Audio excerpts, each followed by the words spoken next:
Yeah, you're good.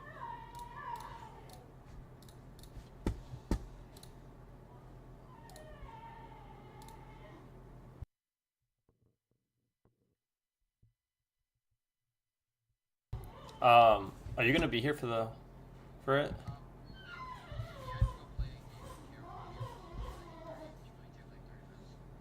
Okay. Do some clipping if you're gonna hang out.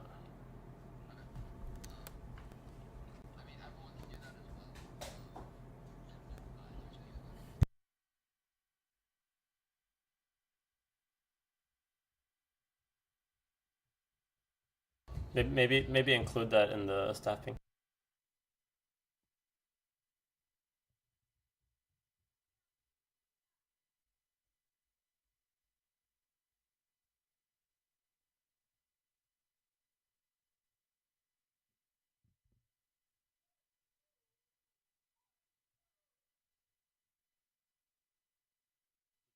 Just anything.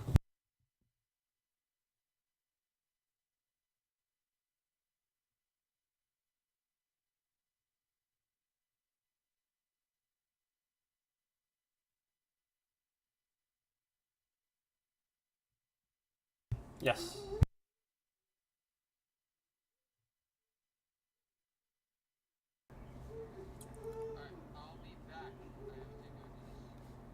Okay.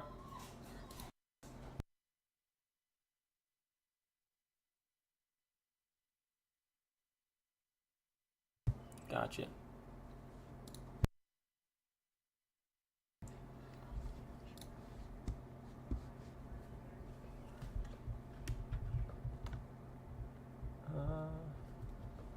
Just pulling up the chat on my laptop real quick. If you're in here and you're going to be hanging out, please mute during the stream.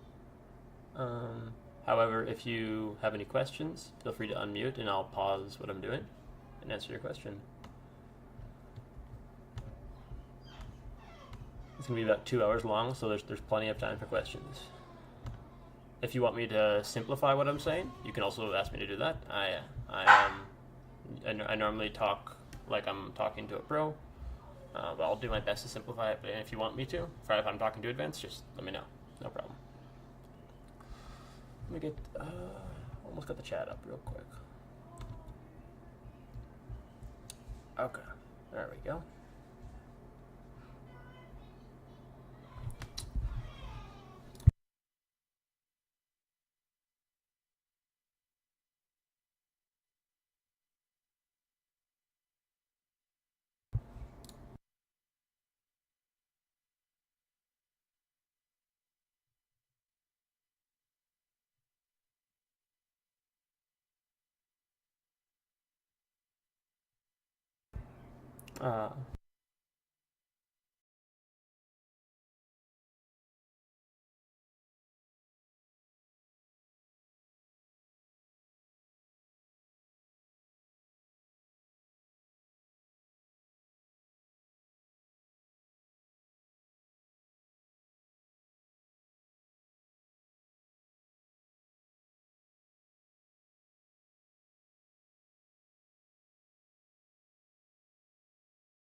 My mic is muted. That's funny. Welcome in. Just getting everything set up. should be good to go. If you're not in the Discord, there's a panel below. Feel free to join the voice chat and stop me if you have any questions. Allow me to get my music going real quick, though. Unfortunately, it has to stay muted. Just otherwise we'll get, like, demonetized, essentially. But, or, like, not demonetized, but it'll be, like, it could be, like, copyright striked. And we want to make sure everyone can watch the VODs. Oh, welcome in, Jet.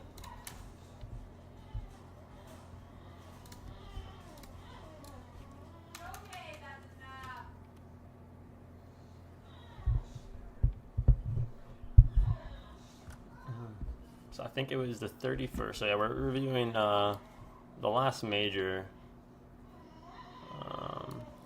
There we are. I just grabbed 2 replays for now. We'll see how long it takes. I don't think it'll be 2 replays for the whole 2 hours. I think we'll be able to go through the whole thing. But let's take a look. I do look at it from Flyview. Yeah. It's messed up. Ah. Wait, what do you mean? Oh, hello. That's interesting. There we go. Thank you. I mainly watch it from Flyview unless there's something specific to look at with the player.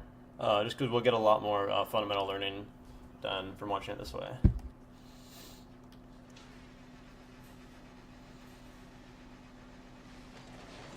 I got a soft cheat coming out, just a loss. He wanted a soft lose, that didn't quite work. Oh, he could have been, I think he was trying for back right even. Yeah, he kind of messed it up. That's why Atomic turns up here. So the only time we ever turn up on this back, when we're going back right, is if we're trying to put it back right. If your teammate isn't trying to put it back right, you always want to turn back. Because if they are, if the opponent hard cheats and your cheater is trolling or something, then you need to make sure you're there for the save.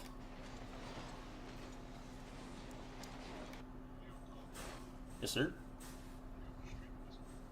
I am.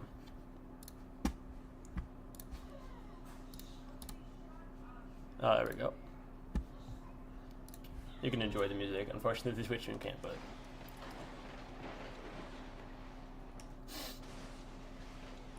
It's all fine. You notice how close Daniel's playing to him when he sees Seiko turn around as well. So he's playing quick, and this is why Seiko has to turn around here. If Daniel was playing slower and not supporting beast mode as quickly, Seiko might actually just challenge this and have Juicy come in from the backside.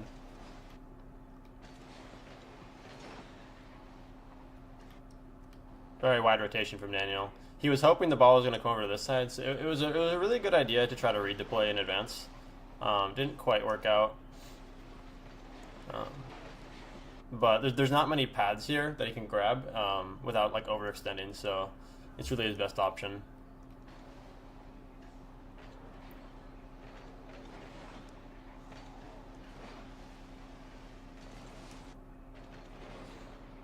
Does he end up missing that boost? Oh, it's just replay bugged.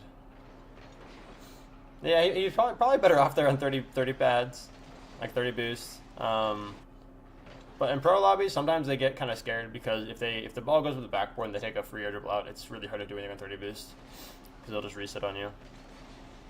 But generally, you want to play pads there. Maybe even like grab some defensive pads over here. Try to stay centered.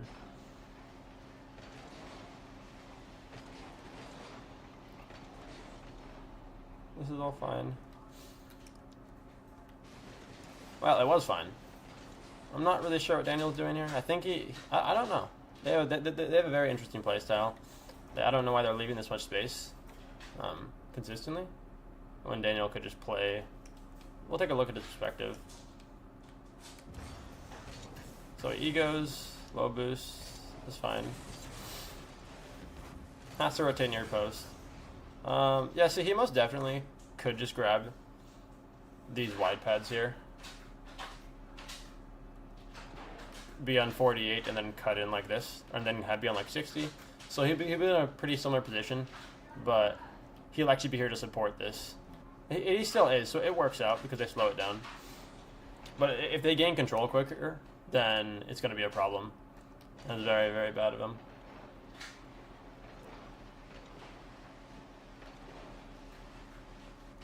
Because he gets 100 boost, but look, he doesn't actually end up doing that much with it, right? Like, it doesn't really have that much effect on the play.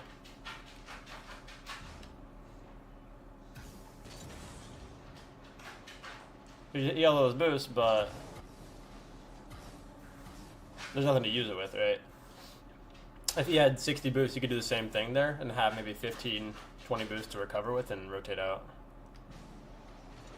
Or he can make this exact same play with 64 boost. So it's a little bit inefficient of them to rotate like that. Daniel's rotating your post, so he has to go high here.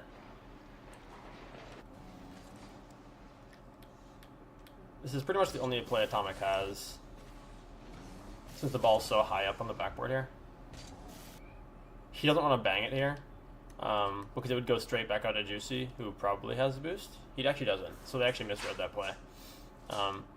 He could have gone for the quick bang, like the wall pinch thing. I don't think he was thinking that far. I think he might have thought he wasn't going to make it there in time. So it works out. Daniel's there to help out, but only because Seiko panics. It could have been pretty bad.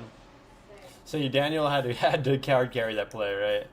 So definitely should have made a different play here.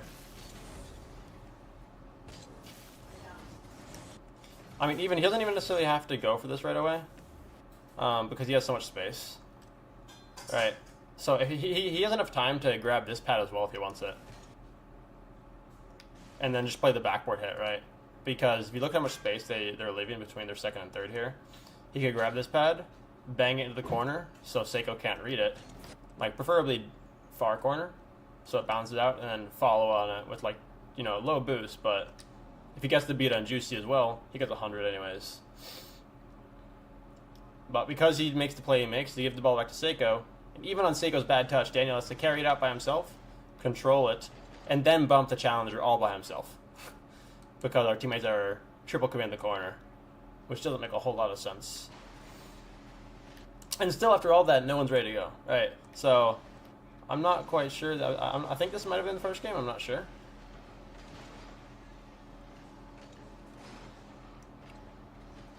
But, I mean, yeah. We get the carry, but then again, Atomic's following it way too quickly. And, Beast Mode gives the ball away here for free. Because he has to, right? What's up, Cabral? But, Atomic could have kept that momentum and played a little wider, or even just slowed down. Because even if he gets this touch, let's look at this. Let's say he gets this touch, right? He's not doing much with that.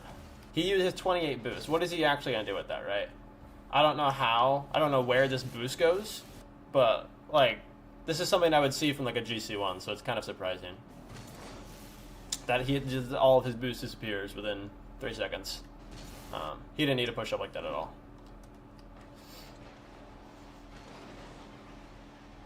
When your teammate bangs it away like this, and they have someone ready to go for it, stop pushing.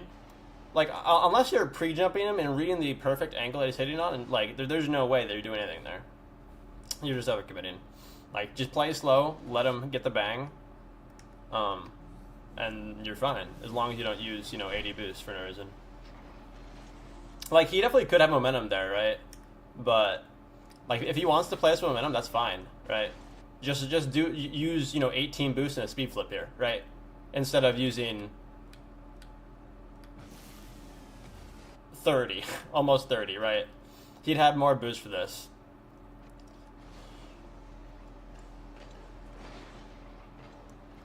But ends pretty badly either way.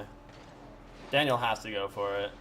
There's no option. But again, we look at their rotation again, and they do end up winning this series. But where is he flipping to, right?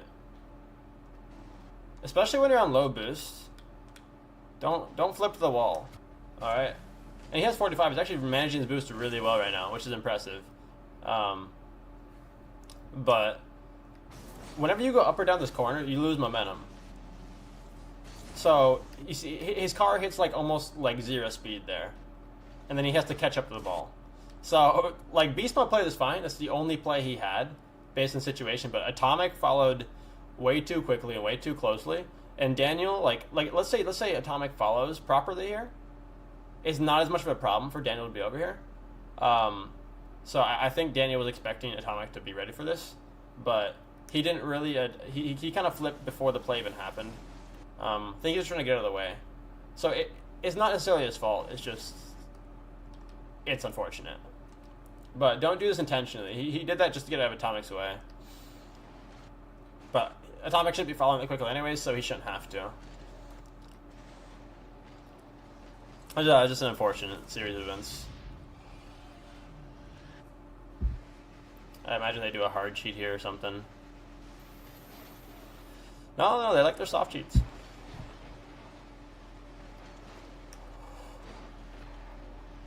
Really want to highlight Atomic's position in here, because this is incredibly smart. So at the lower ranks, and by lower ranks I mean like GC2, GC3, and below, a lot of times what this cheater will do is look at his boost. He didn't use any boost, right? And at most you want to be using 8 boost. There's so many, like, unless the only time you're ever hard cheating is if you're like duo queuing, or like you know for a fact that teammate is going to win it or kill it, right? But they're down 1, they don't want to take a risk like that, right? And just get another one get put on another one in the hole. So he's soft cheating, not using any boost, and now we can just give the boost to Daniel for free and kind of just stay centered here. And Beast Mode egos, so now he's just gonna fill in for second. A little bit early on the jump, but he just didn't want Seiko to take it back to the ground. He definitely could have been a bit more patient with this. Like, his position is fantastic. He didn't need to do that at all.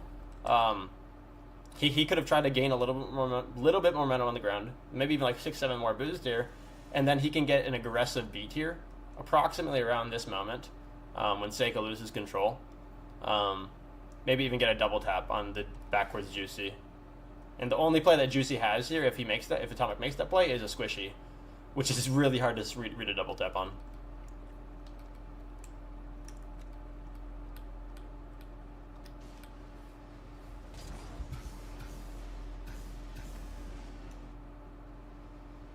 And Daniel, so the middle's covered, so Daniel's just going to lean left, right? We don't need a double stack middle like this. There's no reason for Daniel to be over here at all. So he's just going to play the sidewall in case the ball happens to pinch over here. Completely fine for him. And he still gets to the play in the end, so it doesn't make much of a difference in the end, except he's covering the play that's not covered yet.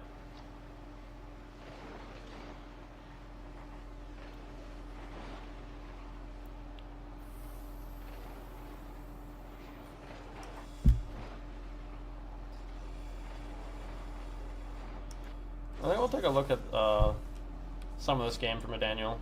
We should have time for about 3-4 replays. So maybe we'll take a look at it from each perspective here.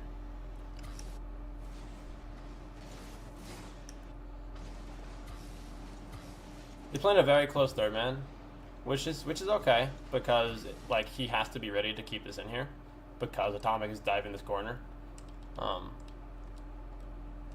Ideally, Atomic isn't really going for that, and he's playing pads. If Daniel were to get beat here, we'd want him behind him.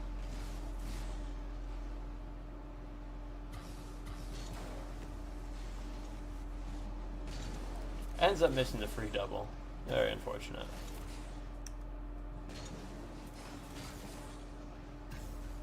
There's no reason for him to rotate near post like this right now. A little confusing. So the reason he rotates like this is because he's trying to force Itachi to jump, but it doesn't make a difference in the play anyways. Beast Mode probably, if he's getting challenged by Itachi, he's gonna have to force it up like this regardless of what Itachi's doing, just to get it over him. So Daniel definitely should be playing more far post here on pads. And then he'd be right behind Beast Mode with like 50 boost here. And Atomic would fill in third. I think this is the third time this game we've seen them leave this much space between their second and third.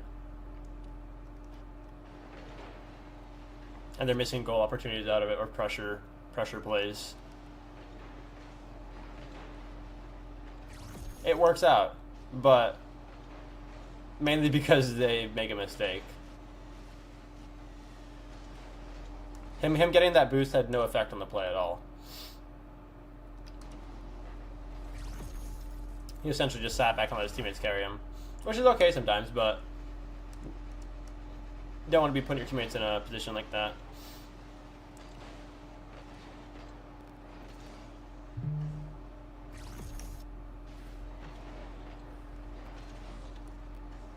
So they're kind of throwing.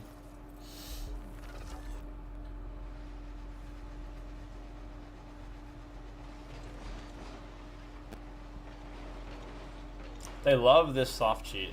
They love it. That's all they do. And I agree with that because it's incredibly safe, especially at the lower ranks. It's very, very safe because as long as you're not boosting too much, you can always turn back right away and play pads here.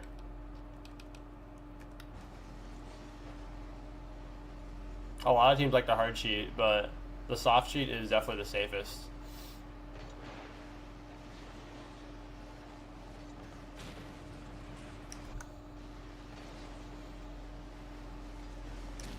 Let's look at Beast Mode's perspective here.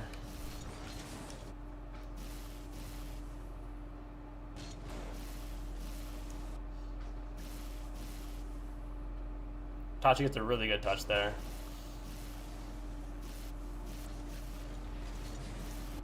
And this is actually something that not a lot of players know how to do yet. Like, turning ball cam off here, very good. Because it lets you get touches like this. And you can kind of line yourself up. Like, once you see the angle of the ball, you want to kind of line yourself up with the angle. That touch was very crucial.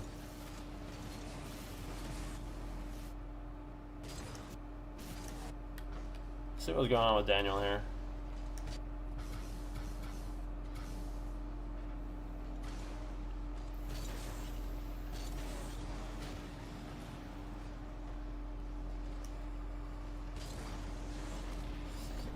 He's rotating near post in case he has to get a bump. It's definitely a good play because he thought the ball was going to completely go to the other side of the field. And just for some context, whenever the ball crosses this middle line here, right, the far post swaps. So for example, the far post is right here right now, right, based on where the ball is. But the second this ball passes it, this is now the far post. So even though it appears as though he's rotating near post, he was expecting the ball to cross so he could rotate, quote-unquote, near post and end up on the far post.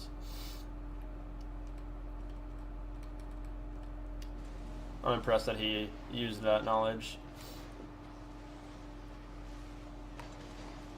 There's not many players that read the play in advance like that.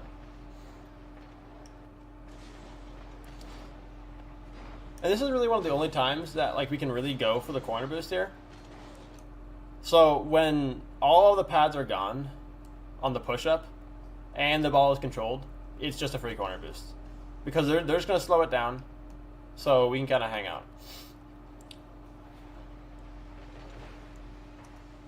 We'll slow the play down, give everyone time to get boosts, and kind of start mounting pressure again, right? There's no need to score, right? We're up 2-1.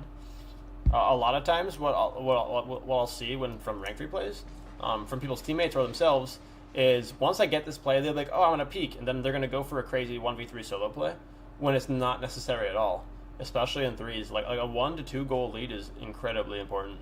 You can just play the goal lead and slow it down here, make them waste boosts, and just get a force play like this. This is a fantastic play from Beast Mode here. Very underrated. Like, he could go for a double tap there, even on 40 boosts. He could do something if he wanted to, but they're just playing it safe because they have a goal lead.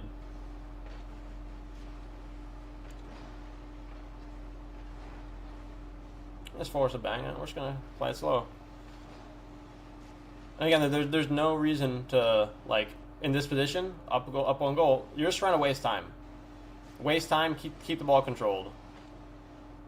And he's getting great value from it, too. He's beaten one and 50 another, which means they don't have to waste much resources getting to it again.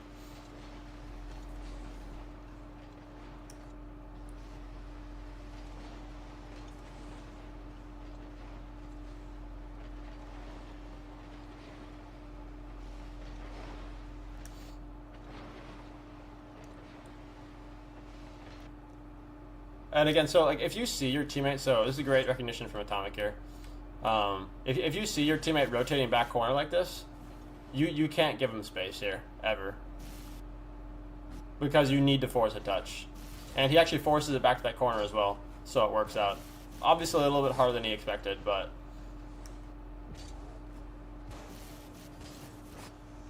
great 50s here.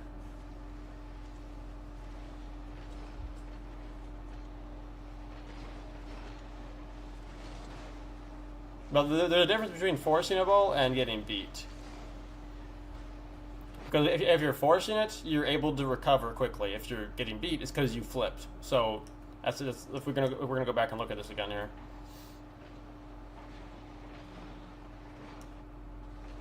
Where is it? There it is. So he's just drive challenging. You see, he's just drive challenging. He has no intention to like commit on it, and he actually ends up getting a bump on Itachi. You're going to recover very quickly for anything that's happening here. Forcing the ball is essentially like getting the ball to a spot that's good for your teammate, for your team, which it was. It was just harder than he expected, and you're able to recover quickly. It's like the mix of like a fake and a drive challenge.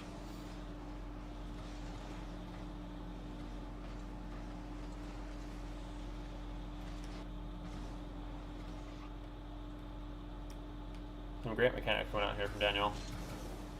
An amazing play. Unfortunately, we're pushing up way too quick. Way too quick. There's some great boost management from him. I don't know why we end up wasting all of it here.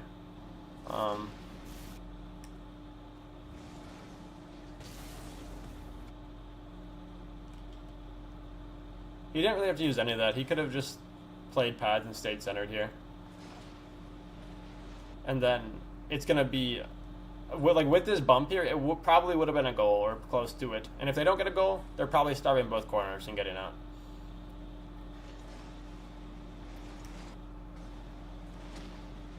Even at the highest level, this is a major grand final. There's a lot of overcommits, a lot of small mistakes going on. And most of them are just incredibly just basic. They just look fancy.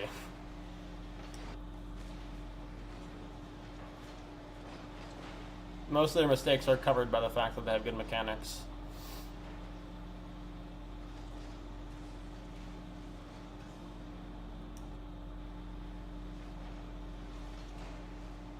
Great bump from beast mode. That would have been a huge pressure play. Okay, let's go back to player view here.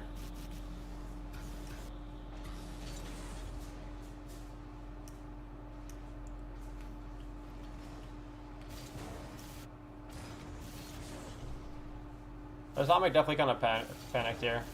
He didn't expect that bump though, so he's gonna go in for the force.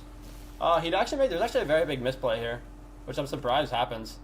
He could have just demoed Juicy here, and beast mode's behind him, ready to go. I'm actually really surprised he doesn't go for the demo here, because even if Juicy jumps there, if he jumps with him, he's getting the demo every time. Big misplay from the team here. And this is a really big area that you can help your teammates in threes and really just have an easier time solo queuing in general. So if your teammate's shadowing on the near post like you would in ones, right? Just cut for him. Just cut for him. If you're in the middle somewhere, just cut. Just cut every single time. Because like if Itachi took that slightly slower, he's gonna get a free ball and be able to take it back out by time for his teammates to grab pads and push up with them. Because look at all these pads on the field right now. So that they could just skip the corner boost and play on the pads. Fortunately, he doesn't quite get there, but it's definitely the right idea.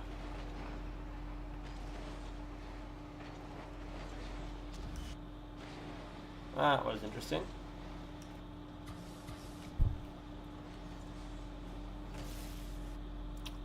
Ah. What just happened?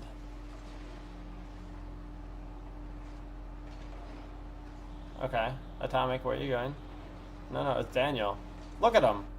He's boost chasing. Why is he boost chasing? What's going on? Ball over boost. Well, this is actually confusing. This had to have been the first game. Ball over boost in a major grand finals. That's crazy.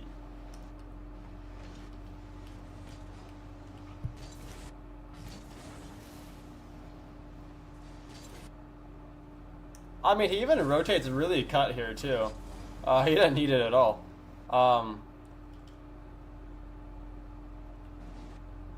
He could see that Beastman was banging it from pretty far away. So what he could have done here is he could have just rotated along these pads here. If you don't know this boost pathing, you see it looks like a D in front of net. Especially when the ball is transitioning back up the field a little bit. Like they're not in your sight. Those boost pads will have respawned. So these are always there. This is a horrible rotation from Daniel here. He definitely should have gone through the middle here. Because he would have been 36 far post before any of this happened. Very, very unnecessary. And also a very big calm area coming out because we know that Atomic took the corner boost here. Or Atomic Beast Mode. So the fact that they didn't comment is actually really confusing.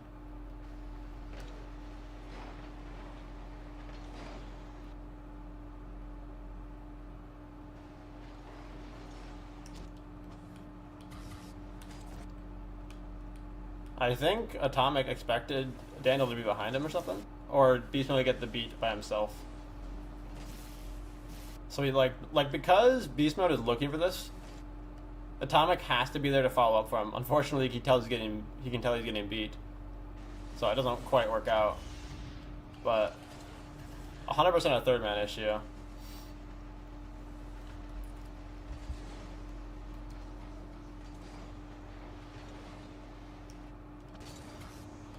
And Daniel's locking back in here. Great space usage. Taking his time is beautiful. There's no need to rush this play. Because, like, if they commit on that, you're just getting the free 50 beat. It'll go left wall, maybe you can follow it. But he was reading the fake very well there. Not to say that you should necessarily do this in your games all the time. Because a lot of times, this person doesn't understand the game, and they will probably just dive right at it. So, in your solo queue games, you'd want to go a little bit earlier, just because most people don't have respect for the control of ball below GC2, GC3, and even then, not so much. But great play from Daniel.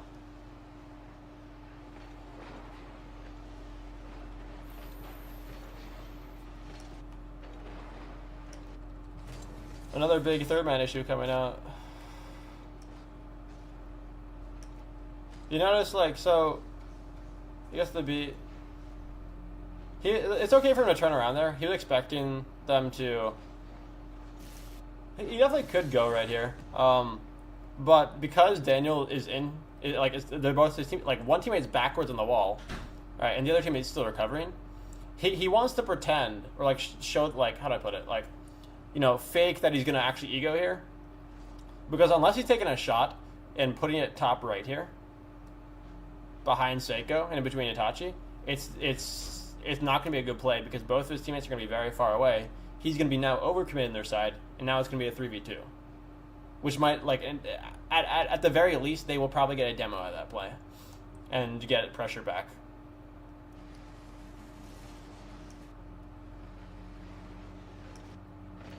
I'm not entirely sure why Juicy decided to bang this. Instead of air dribbling it. Definitely kind of questionable.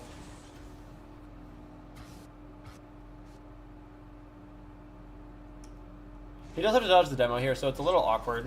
The wave dash kind of screws him over though. Just like a flip, when you're wave dash, you can't. You're already committed. They can't turn on this right away, and they're not gonna be ready to go right away. So what we could have done is we could have rotated closer to the post here, more inside the net, and then sidewall, like hitting the sidewall and taking it like as an air dribble. But obviously there's a lot of stress going on, and he just wants to get the ball out. But this is definitely a costly mistake because now they have to spend a lot of resources. I think it ends up working out because we make a big mistake here, which is beast mode. So he didn't do it at first, right?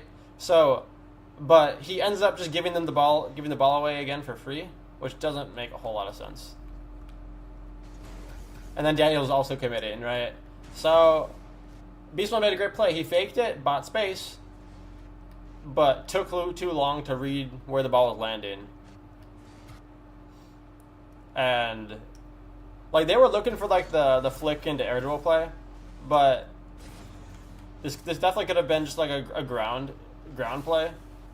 Like beast mode could have rotated significantly. Like he like the second he saw the bang, he could have speed flip back, rotate a little bit wider here, and then have Daniel find this pocket right here on the ground. And now they have a potential shot on the left side here. And Seiko's going to end up pre-jumping anyways because he doesn't know what's happening, right? Or even still, like Daniel could have gone wider as well, and Beast Mode could have popped it up more comfortably where, like, because like if we look at Gentle Mates' positioning here, right? Look at this middle, right? If Beast Mode gets back quicker, rotates a little wider here, Daniel could just play the middle space here. Right, find this gap in the rotation that they're leaving open for some reason.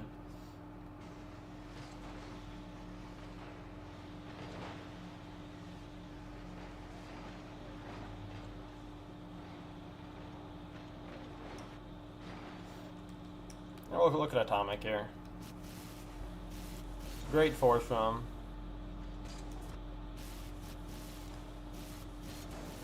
him. If he doesn't force that, Juicy's just going to take full control here. Like, he could just catch that and now have a 1v1 on the ground. He might be able to do that anyways. He might have panicked. He had a lot of time to kind of think about that one. Because, like, let's say Atomic does dive on this, right? Let's say he dives on it. Then he just beats left here into the sidewall, like, or the corner, and get the free goal because they're way overcommitted. So, okay, there's a very scrappy game so far.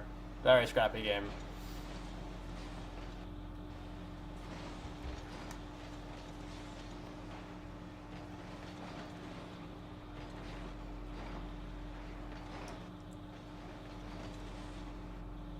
There's some great, so I love this pressuring from Atomic here. He's using his momentum, and like he's already out of position, but he's starving their like all of their boosts. Like he gets that, but like so if he's forcing him backboard, and if they keep this play going, now they have pressure in this corner for the next 10 seconds. This is great from Atomic here.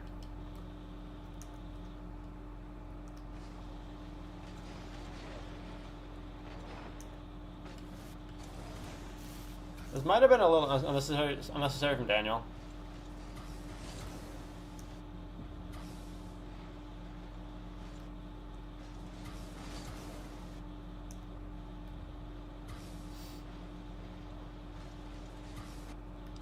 I mean, because, like, he should know he has a lot of time here. He should know whether someone's calming it or not. Because so one person, Itachi jumped. We see Seiko in the corner, right? So he has a good another second here.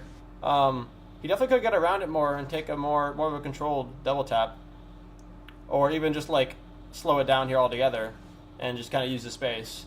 But like the reason this isn't a good play from him is because we have Atomic overcommitted here, right? So like if he goes for this play and it's actually a good play here, even if he like rotates wider and does it properly, it's still going to be very risky because again Juicy is here. And now we have two people in the corner at the same time. And now we're leaving him back alone. It just makes his life very awkward.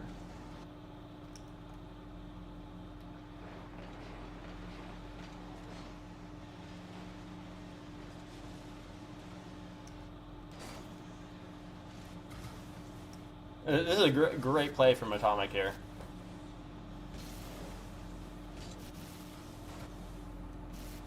Incredible read.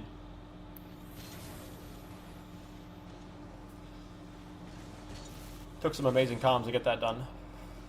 But he had to read that Beastman wasn't going to be able to go again. We're going to look at his positioning right after this.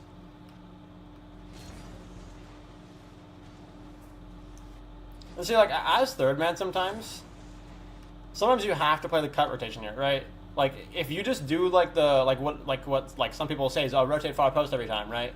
That's how you're going to stay low rank forever, right? You have to know how to adapt your rotation. Because if he had rotated far post every time, like, rotated far post here, and not read this, if Daniel's slow here, and Juicy's a bit closer, this could just be a free goal for them. So so Daniel is essentially playing the high here, if someone ends up going, and Atomic's just playing the low.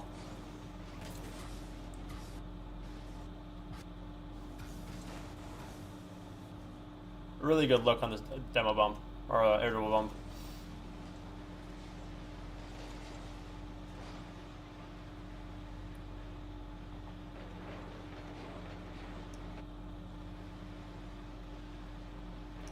And this is a big thing as third, is you have to follow your second man, right?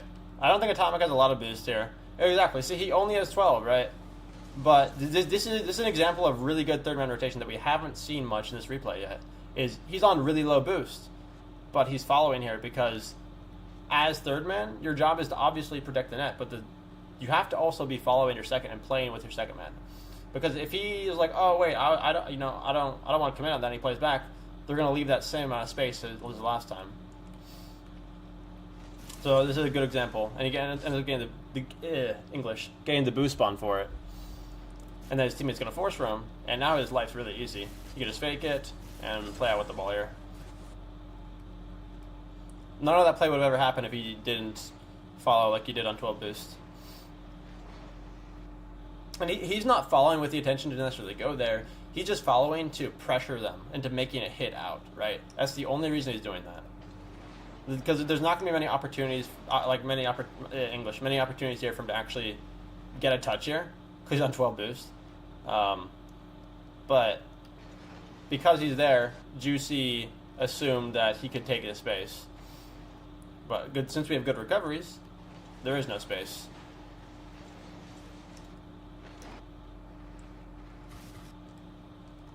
Now look at Beastman's recovery here, because like this play only works because of his recovery.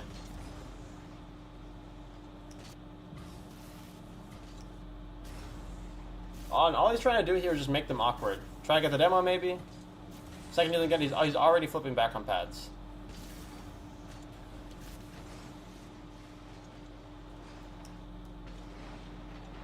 Now Daniel's a little out of position here.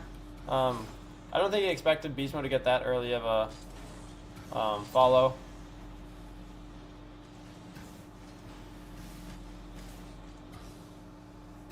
See, because he was boost chasing this here.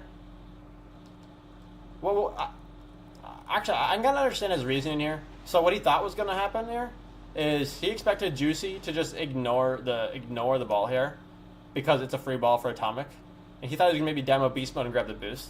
So he didn't want to leave it up. But because he had to do that now, there's all this space here. So this great play from Atomic actually turns out to be a free ball for them essentially. So we got all that boost, but it didn't do anything necessarily.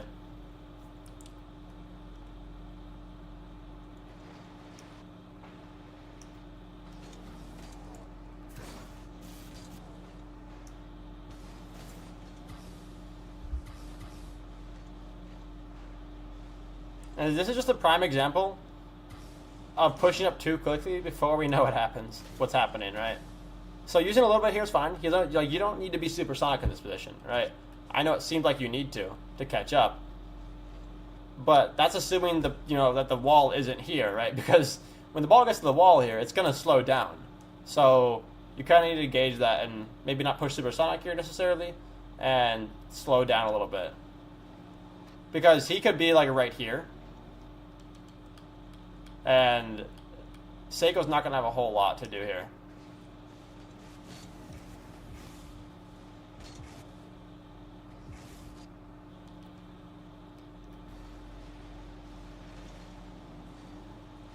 It ends up English. It ends up working out because Beast Mode is playing so close to him. But it's definitely a very risky play to make, to try to force that early, and your teammates are right behind you. If Seiko doesn't wall dash there, he's just reading that.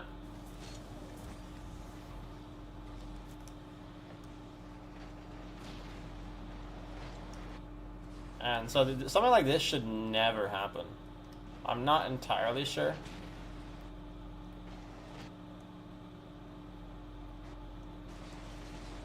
And because they made a play like that, now he has to go all the way back.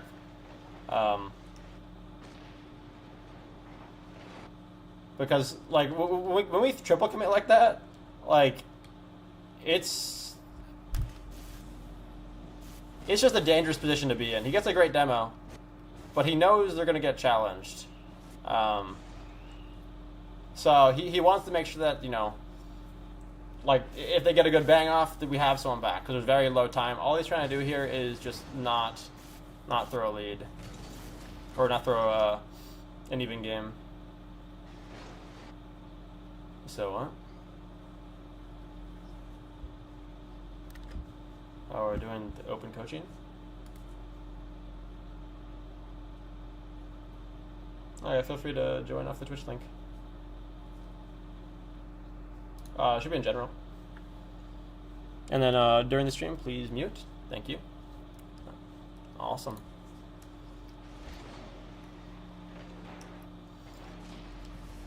I'll look at Atomic here. That was a great fake read from Juicy here, but he gets demoed for it.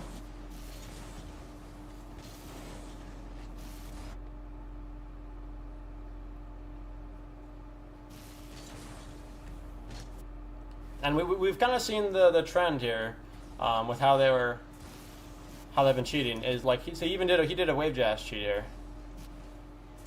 He spent maybe 6 boosts at the start, so he didn't spend that much. His 30 boosts at the end. This is like, at minimum, you want to be able to have this much if we're not killing the ball. And generally in solo queue, you don't want to assume the ball is going to be killed unless you're playing at a pretty high level. So just a standard cheat like that. Maybe not wave dash. It's kind of odd. You don't need to do that at all.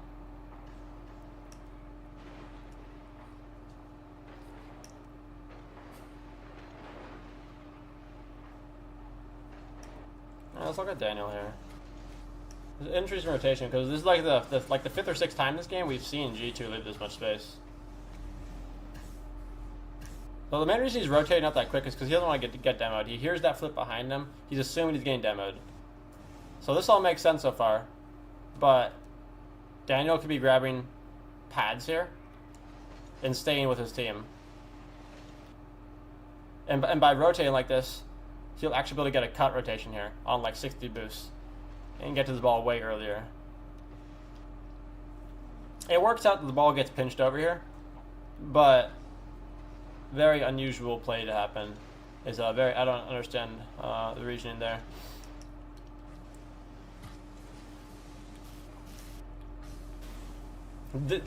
Daniel's rotation here only works because we get this specific pinch that goes past their second man.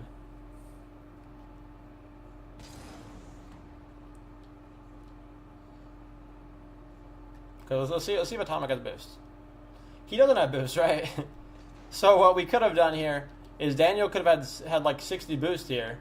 He could have got this. He could have been here way earlier and punished their late rotations, and then Atomic can be the deeper third here. But now our deep third is on 25 boost. So if Daniel does not get this beat here, which he doesn't, now he gets put back out, which is going to give gentle mates here a lot of time to recover and really just regain themselves because they have really low boost right now. 23 boosts, 58, 68. So like if he had gone earlier, they're going to be spending pretty much all the resources on this, which is going to allow the whole team to just make a big pressure play.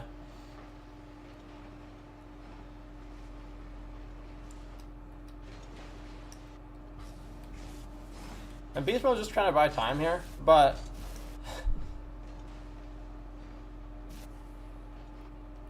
I'm not really sure why he's touching it like this. This is a very poor touch. I mean, like, I get it, but like, look at this space in the middle here, right? So if we're looking at the other team's cars, we can find these gaps very easily.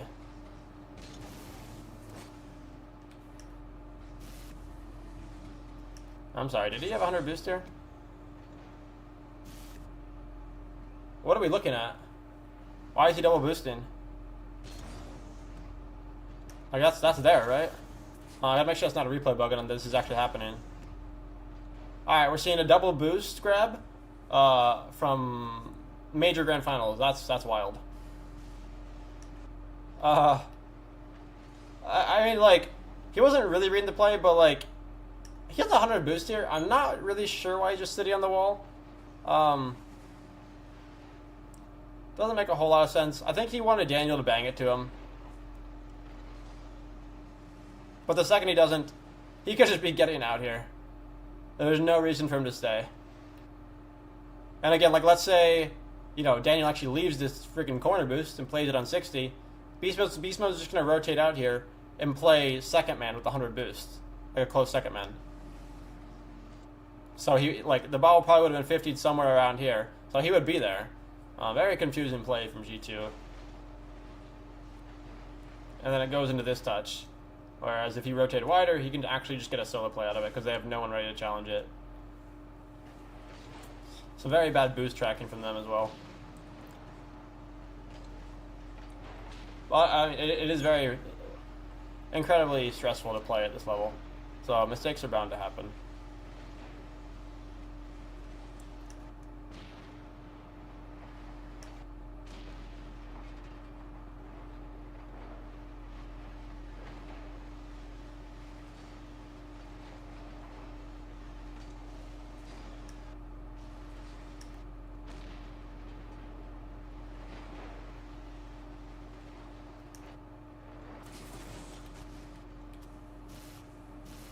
There's a great fake from Seiko there.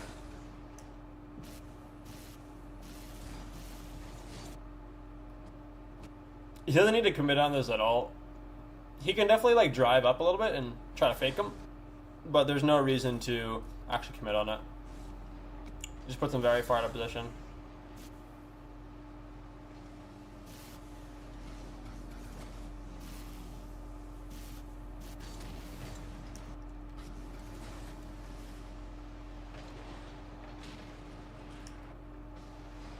Great read from Beast Mode here. He's ready for the high flick from his teammates, and he's also ready for the demo play. But again, look at our third man. What are we doing? Why are we boost chasing? I don't know.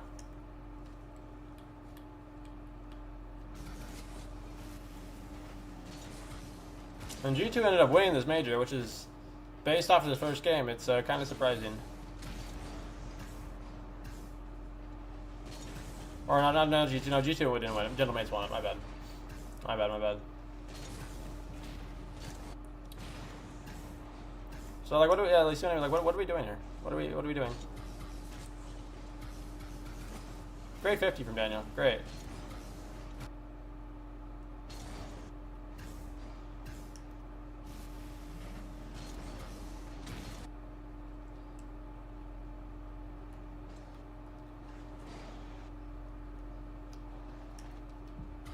He doesn't really have a whole lot of options here because he's on such low boost.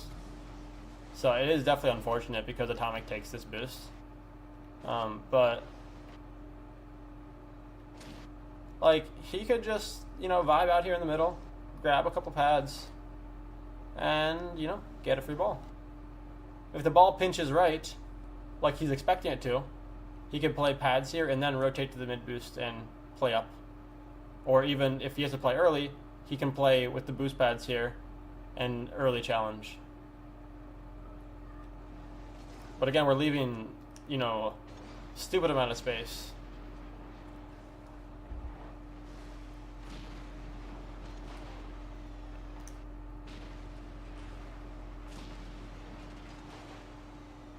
Really good save from Atomic.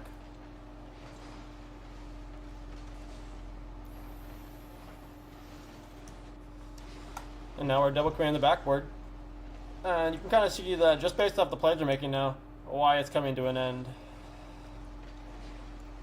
If Daniel hard committed on the front post when our third man isn't flipping back. Right? And he's just awkward altogether. He's really out of place in the play right now.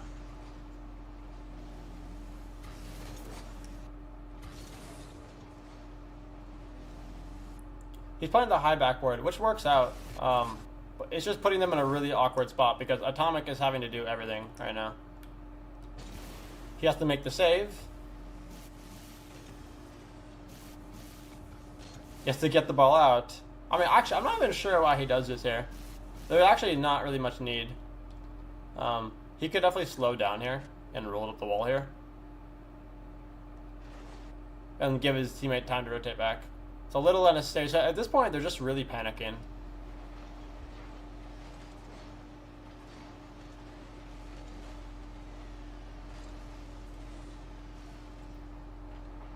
If they win this first game, they definitely could have won it.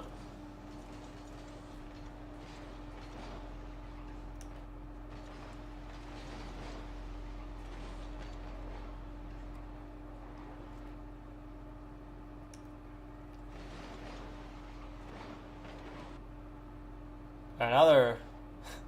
This is a play, all right. We have one person waiting on the mid boost and one person grabbing their top left when they have control of the ball. It works out. It does work out. But it's a play, all right.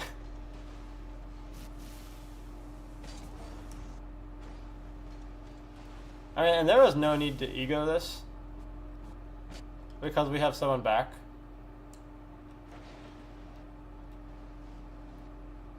Like, he would be on the backboard. Like, he can definitely, like, drive challenge on the wall and then, you know, come back. Grab the boost, let Daniel take care of it. Because he has full boost. We should know he's back here. Like, he can drive this and then just come back down the wall. Committing very low boost, and now he's not going to be in a bad position afterwards. And fantastic touch from Daniel, but unfortunately it doesn't do a whole lot when we have one person over here and one person not ready to follow. There definitely should have been a different play made here.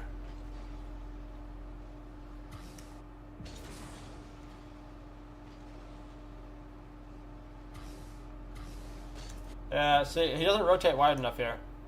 I think he's just scared of the hard beat. Right.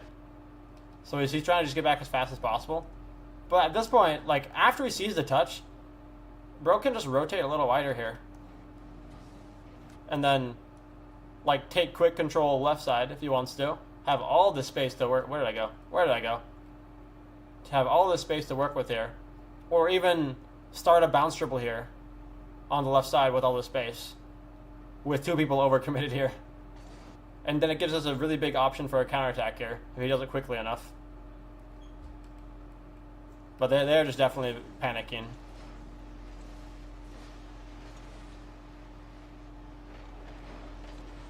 And there's just all this pressure mounted from like all these weird plays they're making. The ball's been stuck on their side for about a minute and a half. It's been getting out, but it's been coming back like instantly.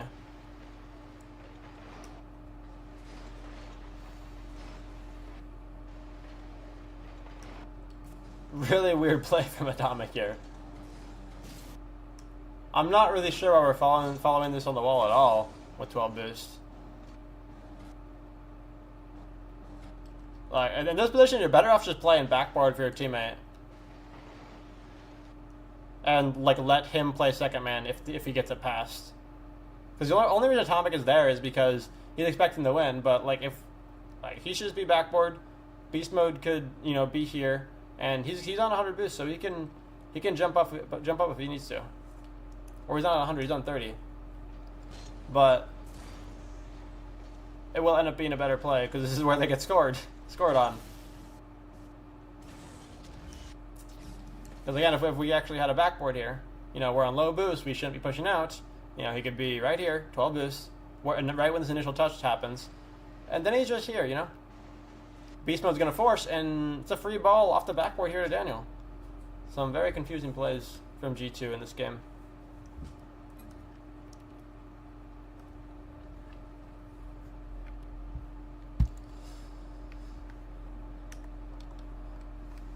Feel free to ask any questions.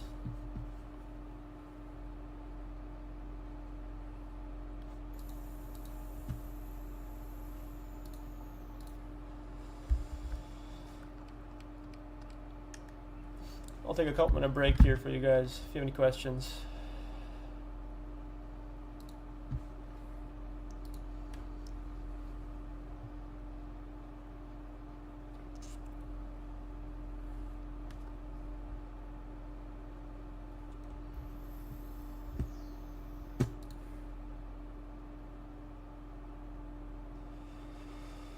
No problem. Hope you enjoyed it. We do this.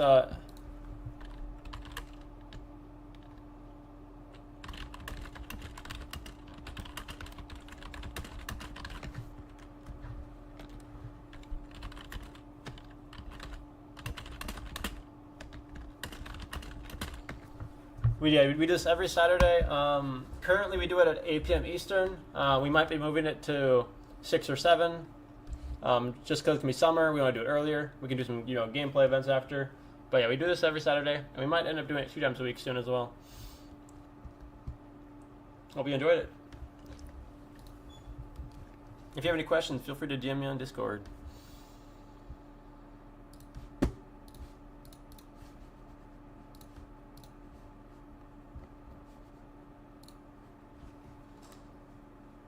Alrighty. I think this game we're going to watch it from Gentlemate's perspective, just to kind of get a different feel for why they're beating G2 in this major.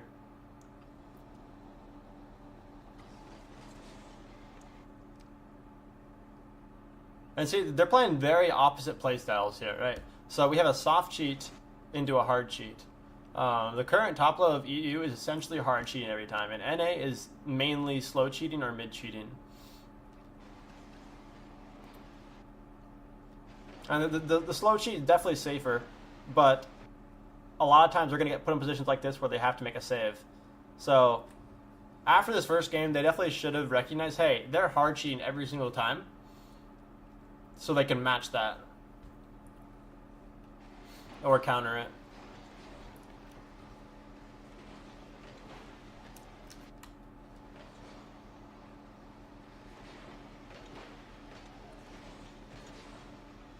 And they get the ball out, but now they're in a. It's just going right back to him, and Sego gets a free bang. I'm surprised he doesn't take this as an air dribble. Maybe he didn't have enough boost. No, he sees Beast Mode grabbing the 100 boost there, so he doesn't want to let him get the pre-jump on him. But again, another similar thing here. He could be rotating a little bit wider here. And looking for Itachi here. Because Itachi can turn up here. Oh, look at the big pocket that they end up leaving here. Right. So Itachi could turn up here, and Seiko could just bang it straight here.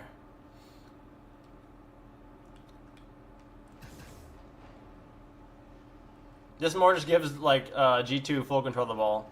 So definitely an interesting misplay.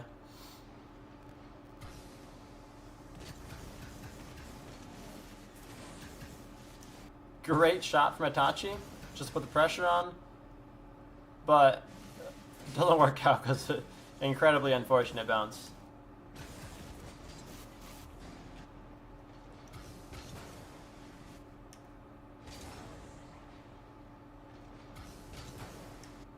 Some great positioning from Juicy here. He's really understanding that the third man has to support the second man. The second he can't go, he's ready for it. Some great control, right? Again, he sees both of his teammates rotating back. So in this position, it's a great adaptation. He originally was probably going to double tap that if his teammates turned up and had boost, just to get them start mounting some pressure. But when he sees them both rotating back, he's just going to control it and try to buy some time for them to get in a good position.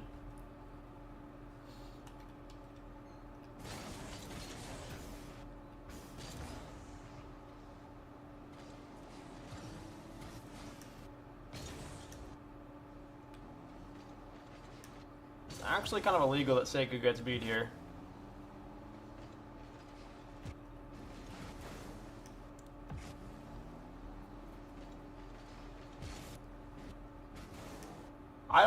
I don't think he fast aerialed. Yeah, that was one jump. Interesting. I'm not sure why he's not fast aerialing there, but that's something. I think he didn't think he was gonna be able to take the ball up that high quickly enough, and he was gonna, you know, maybe be able to flip into it. But definitely a little optimistic.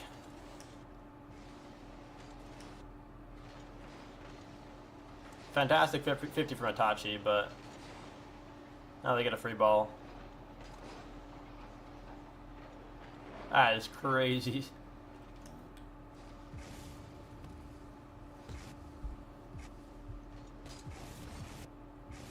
A very confusing touch from... Wait, does he have boost? No. No. What are we doing? Why are we doing it? Why is this a thing? I am not entirely sure what's going on with beast mode here. Look at all the space he has. He could, you know, hit the ball, speed flip on the ball right here, control up the wall, start with mid boost, and mount pressure. While Daniel rotates as third man across pads. I don't know what they're doing.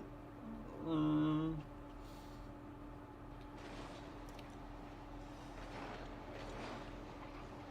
Seiko almost scores this. That's ridiculous. Jesus Christ.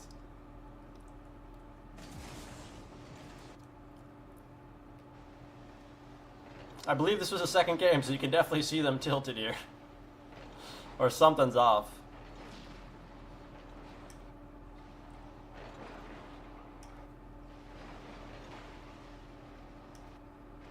Some great positioning from Itachi here.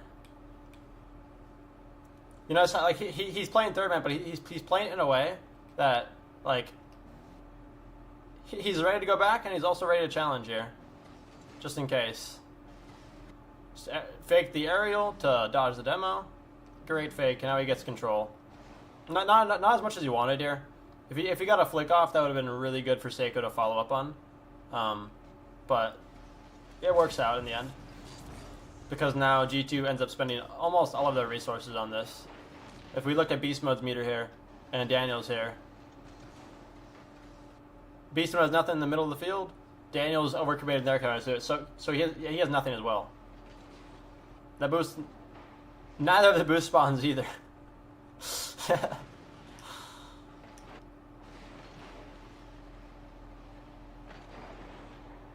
And again, so it's definitely interesting, because he knew that he took the mid boost himself, right? But he's still rotating towards it. I don't know. Oh, he might have just barely mistimed that. It was at 407.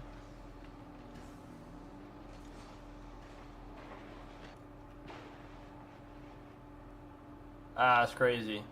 But either way, he could be rotating back on pads here and getting back significantly quicker, and probably get about 50-60 boost here. So it's very unnecessary for him to rotate like this. Because now he's like, he was praying for boost that, you know, ended up not coming. Now he's on 23 boost back, where he could be on 60. And this is like, pads are always the more consistent option, always. Especially when you're rotating towards third. Great beat here, but incredible force from Juicy.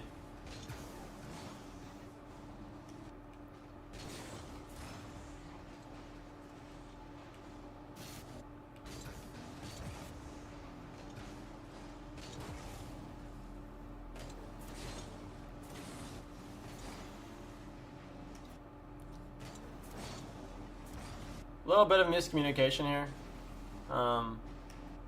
It works out.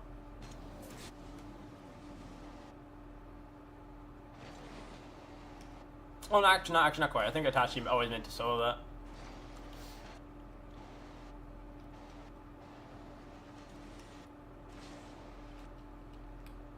I am very surprised he didn't, like, flip into this though. If he had speed flipped into this here, he could have taken up the wall here. Definitely an interesting play. Beast mode shouldn't be allowed to get that challenge at all. And now no one's pressuring. Alright.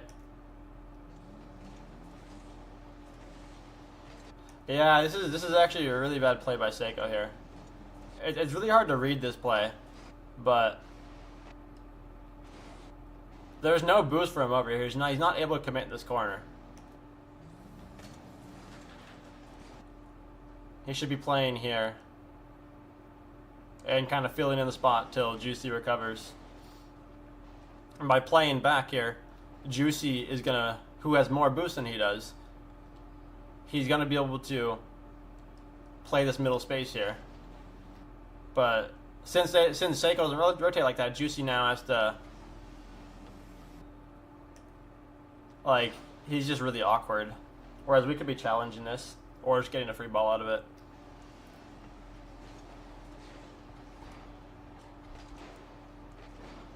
Definitely some big mistakes coming out. We're also live on Twitch, Nova. On the links in general.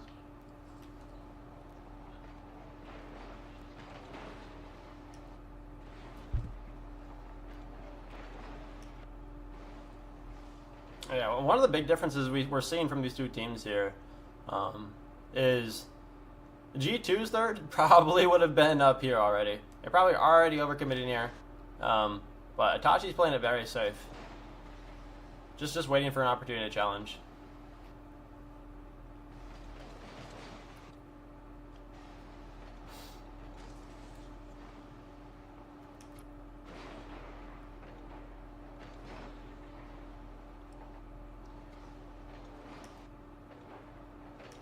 Oh, some weird positioning coming out from Gentle here.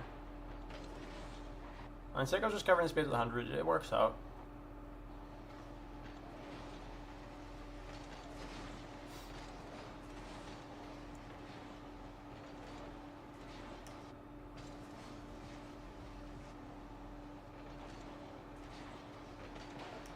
Now this is a great cover from Atomic, but he's rotating way too close.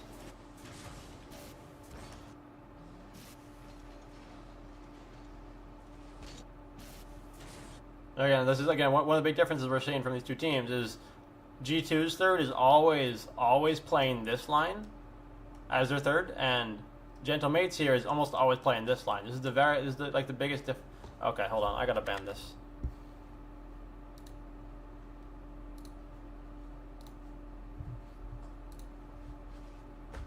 Sorry about that. Got a lot of Twitch bots.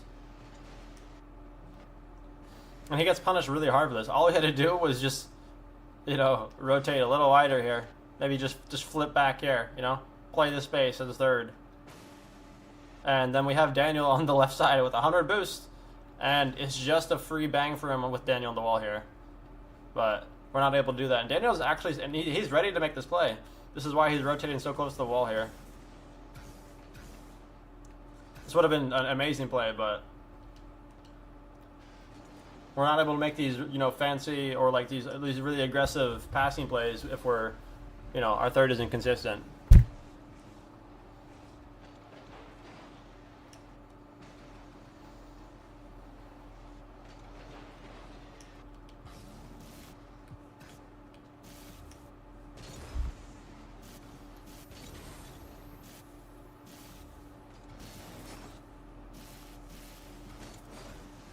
I really like the challenge from Beast Mode.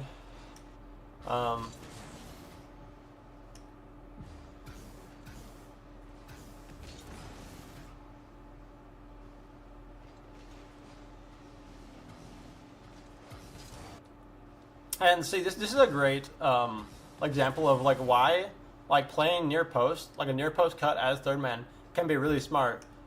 So what's going through Daniel's head right now is, so he sees Itachi go up. He's thinking that Itachi might bring it higher and get a solo play beat on Beast Mode. It doesn't happen, but he's already here, so he's going to commit on this. He's not going to rotate fully here. There's no point. If you're already committed to the near post, you might as well just stay. Because, like, if the ball ends up crossing here, and it does, look where he is. He's on the far post now. This is a great display of understanding of rotations. And they have perfect spacing here.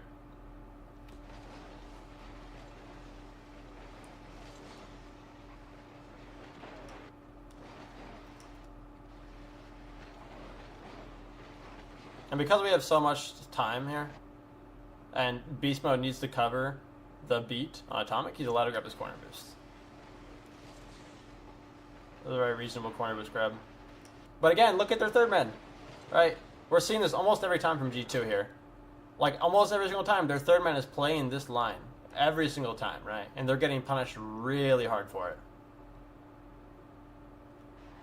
And almost every time, almost every time the ball's coming in the Gentle Mate side, the ball is coming out of their side within 10 seconds because I'm sure, I don't remember who's coaching this team right now, but like whoever's analyzing it is doing a really good job because like they're just able to get the ball at every single time because their third man's ever committing. They definitely studied this team.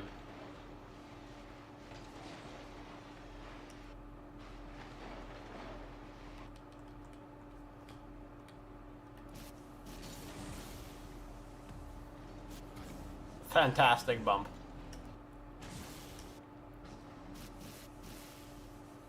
Nice and patient. If he tries to solo play that, he's getting either pre-jumped or someone's going to be ready for it on backboard. And this definitely should have been a goal here, but it's very hard. I don't blame him for missing this.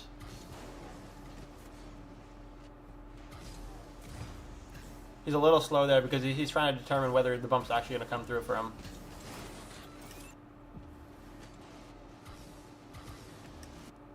Great fake from them here. They get punished really hard here. I don't understand why he's not just going. It's a little confusing. Once he's on 24 here, or he's on 12, like, so he gets it. Like, he has to go here. He knows Itachi's on the backboard, so we have to challenge here and keep it in the corner. And as we know, the corner is the safest spot on the map for us. So it would be a very, like, it would give Itachi time to, you know, either stay on backboard and play the next play that G2 tries to come up with, and give Seiko a time to rotate back here and play a far post, or even if they have enough, if they have enough time, he can even go all the way to the corner boost here.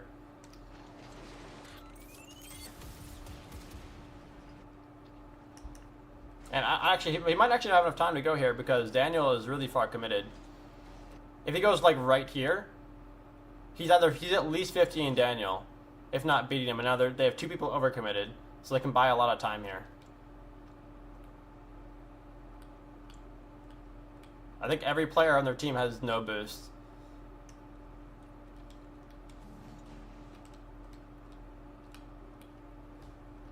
Yeah, it's actually very confusing. So we opted to let the guy on backboard with 11 boost try to go for it when they're playing it low here, instead of the guy on the ground with 24.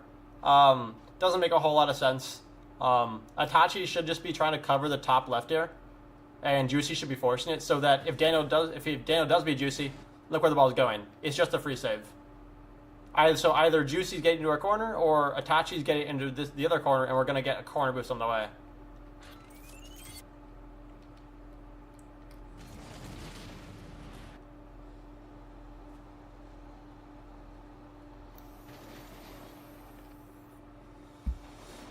Again, we're seeing this every single kickoff.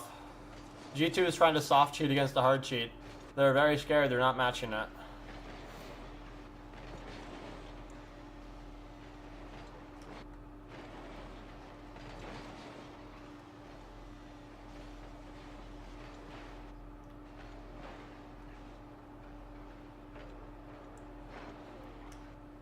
And I don't necessarily think the answer to the hard cheat is a soft cheat by any means, because, like, if the ball does end up getting killed here,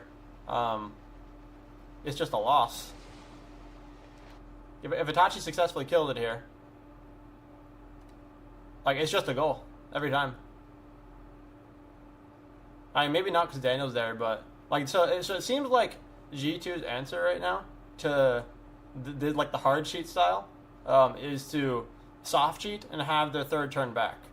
That's like it seems like that's what their answer is. But it might even just be easier to just match it. Like for example, if someone's going for demos, the best strategy is to match it with demos. So I'm surprised they're not kind of going with the similar, like the thinking they've gone with in the past.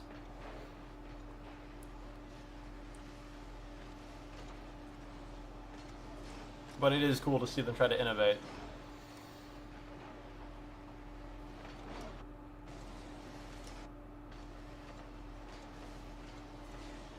Necessary jump from Atomic. Oh, actually not at all. Oh, no, yeah, okay. He's going just in case, because Daniel said he had no boost. So it's definitely understandable. And he doesn't use much for it. It works out.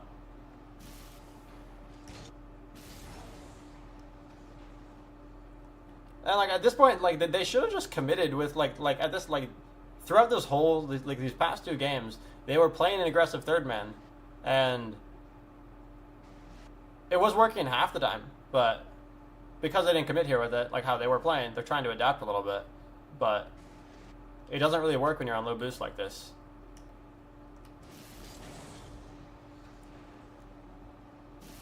Like, we see Daniel rotating back quickly. We had to get this ego here. Had to. Because this point right here is where they start mounting all of their pressure. Because we get the corner boost, but we're spending it all right away, and Atomic is 0.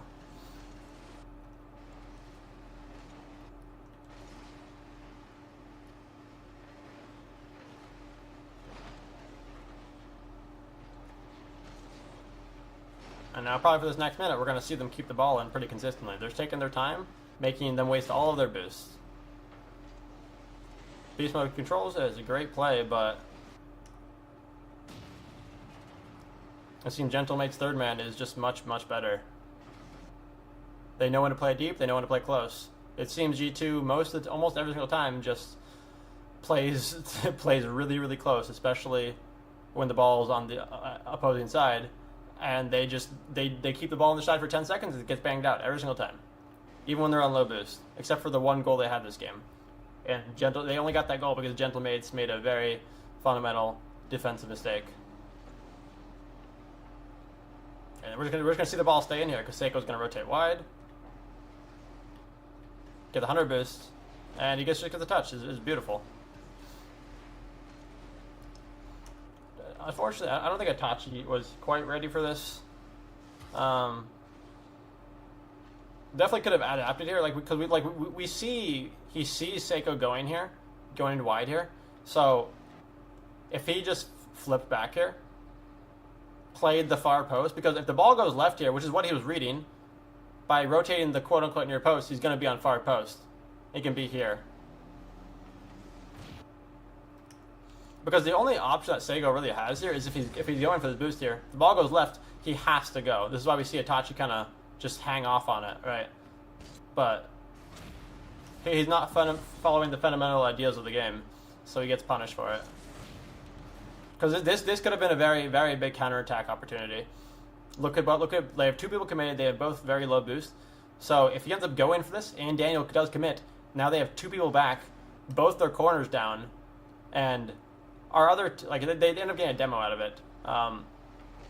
But they're not going to be able to do a whole lot here.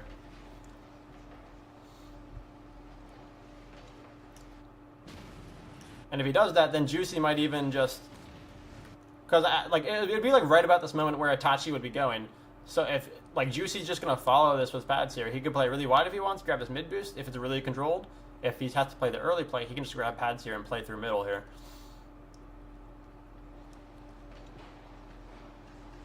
And it seems Gentlemates is making a lot less third man mistakes overall, but we're still seeing some very crucial ones.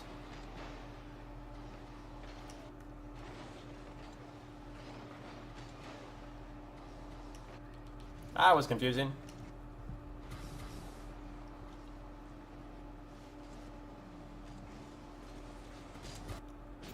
Alright, so he drives out the post, and then we're triple committing here.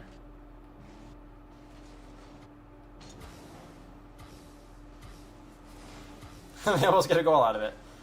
That's gotta be illegal. And Itachi sees this and like, oh, okay, he's got the ball. So he's like, okay, I'm gonna chill. So they almost threw this game entirely right there. It would have been almost unrecoverable at that point. And they get a lucky counterattack goal because their third man just does not understand what a third man's role is. Look at this. What is he doing here? Right. Like, he's just half committing here. Right. So he sees Daniel going, and he's not ready for it. He's not boosting. He's not playing the 50 properly. Right. If he thought he was going to lose it, then, like, if he thought he was going to win it, he has to commit on that. Because it's going to, like, if he doesn't 50 it or pre-jump whatever touches, as long as he could ego this 100%. Even if Seiko's going to go for it, he can ego any play here if he's just ready for it. And he has a little bit of momentum. And if he was kind of expecting them to get beat, then he should have been back. Like, he's just trying to play both plays at the same time. And when it's like this volatile of a state here, it's just... Like, at this point, he has to make a decision right here. He's 100 boost. Like, he can make any play here. Like, okay, let's say the ball goes right, all right? It's completely fine because we know that Juicy probably has low boost here. He just committed here. So he's not going to really be able to get a good turn here. And let's say he does on that low boost. The most that's going to happen is it's just going to go into their corner, right? Nothing of benefit is going to happen for Gentle Mates here. There's no reason for him to play this right here. He needs to either play the win or rotate back. There's not really an in-between here. I think this is partially on beast mode here, but he has to. I don't know. Oh, actually, so he tries for it. Oh, he lands weird. I think what definitely would have helped is if he just, like I said earlier, when the ball crosses his midline, the far post swap. So he ends up rotating near post because he's not recognizing that fact. If he had initially rotated here across pads, he's going to be back for it. So, just like some mistakes from Atomic here, a mistake from Beast Mode. It's very surprising to see this happen in a major.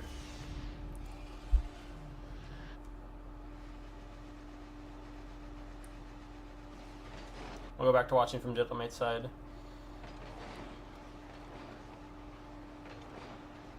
That's pretty much all we're seeing from G2 here. Even though it's an even scoreline, it's just blunders.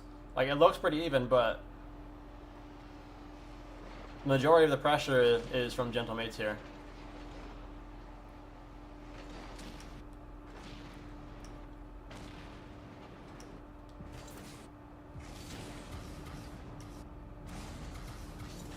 Well, let's check it a touch here. This could have been a hard beat.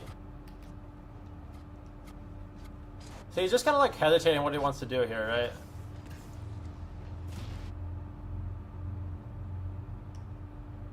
Also, he doesn't need to turn up here at all. Actually, no, yeah, he does, 100%. I don't think Beast Mode's going to get around it. It'd be pretty hard, but I understand his reasoning for it.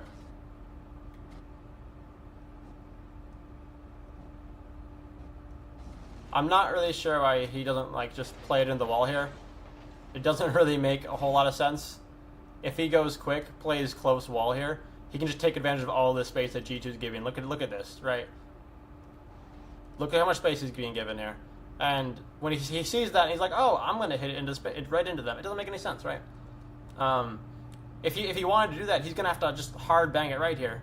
And we have Seiko over here, so we could just bang in here. It's very confusing. If he wanted to solo play it, the only good solo player is to play it quickly into the wall here and just get a free clear. And if he peeks hard enough, maybe he scores it. But we have Seiko here. I don't know why we're not using our teammate. We know he has 100 boosts here. If he didn't calm this, then I don't understand what's going on in their comms, because Itachi 100% can even if he's not gonna bang it right away, you know, like he could do a one-touch bounce triple here into the space here. That's not being pressured by Daniel at the moment, who's currently their first man, and then bang it here for Seiko, and Seiko can either take it into the air for a ceiling double, or just a shot if they have the opportunity. This could have been the 2-1 right here, and it ends up going overtime because they missed this very crucial play. It just gives G2 an option to come back in. I'm glad Seiko played it patient here, but G2, they just gave G2 a very big opportunity to come back into the game.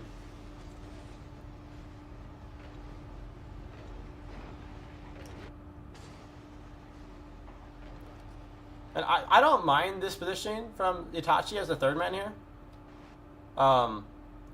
because it's so controlled, and if his teammates get beat here, it's just going to stay in the corner, and it's not going to be that hard for him to rotate out here, because he's on full boost.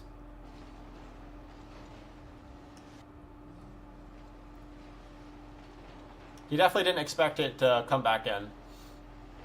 His reasoning makes sense. It definitely should have been taken out here by G2. I don't know why Daniel's going for this at all. Like, even if he's just grabbing the boost here, that's fine. But we could be challenging here. Atomic could be rotating back quickly. Okay, we're just boost chasing. Seiko already has boost. We don't. It doesn't really matter at this point. And G2, as we saw earlier, because he died, right? So we know he's going to have 33. So he's going to grab 3 pads and have 60. So starving this boost from him does nothing. It does absolutely nothing. So we could just be rotating back on pads here. And maybe even demo Itachi here, right? So because we're both boost chasing and so focused on starving them after we demoed them for no reason, we know he's going to have about 60 boosts after he pushes up. We missed this crucial demo here, which would have relieved almost all the pressure that Gentlemates have created here. And now they're both double committing on it because they're scared, right? This is a very awkward play. Daniel definitely, like, I understand he's trying to force it, but and let's even look at beast mode here. I'm not even sure what he's trying to read here. I think he's maybe reading a print from Seiko. But like, what are we challenging for here? There's no like you can get around it here, but like, okay, like let's say Seiko does exactly this, right? We think he's gonna dive on it, which is why we're pre-flipping it anyways. Why aren't we just, like, first of all, holding our boost down, because clearly we're not doing that for some reason, and then playing the pinch out of our corner, right? Or like reading his touch and just driving up the wall here. Either works, and then it would, like, we have Daniel Atomic following up with 100 boosts while they're overcommitted as all hell, right? We're missing some very very big openings here. And then we double commit on it because we don't know what's going on. And they played very poorly last game, so it doesn't surprise me.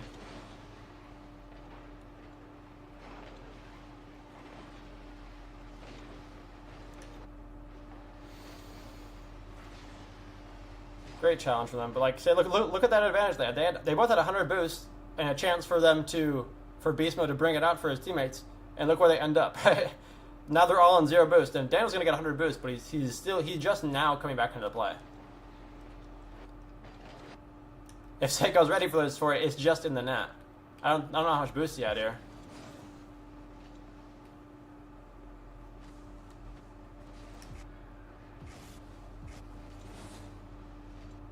And see, after this jump here, we should be like, oh, he's trolling. I'm gonna take the space. But I don't know. If Seiko had read that play better and was actually ready, it's just a goal, and it's 2-1 with a minute left, so it's essentially over. Unless G2 pulls something crazy out of their ass.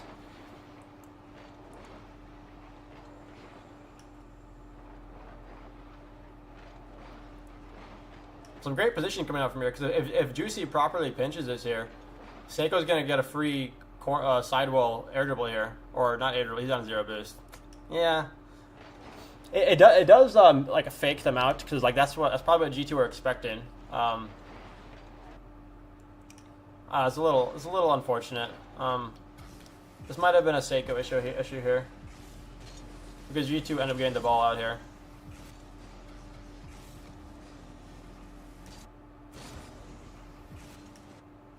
It looks like he was initially going for the demo. But I'm not really sure why he continues to flip back here. When we could just, like, you know, adjust our angle a bit and flip wide here instead. Like, on this angle here. Because then if the ball is staying on this side, right, he's going to already be on the far post. And if it switches, then he's going to be in a first-man position to challenge this here against Atomic. And he's not. And now Juicy has to waste all the boost making up for that mistake. And Itachi just has to sit here and watch this happen. There's nothing Itachi can even do about this play. Because we have Seiko ball chasing and Juicy rotating for the big boost, right, on a counterattack.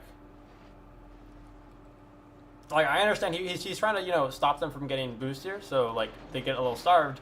But at the same time, how are we not boost tracking them right now? Like, you're telling me that gentle mates see this, right? And like, oh yeah, they have boost. I can't challenge this. And even this play from Atomic, they'd like, it's very confusing.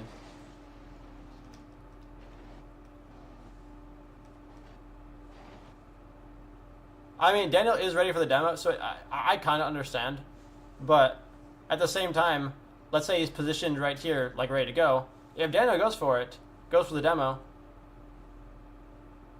as long as he jumps and forces it, it's going to go straight to our third man with 100 boost.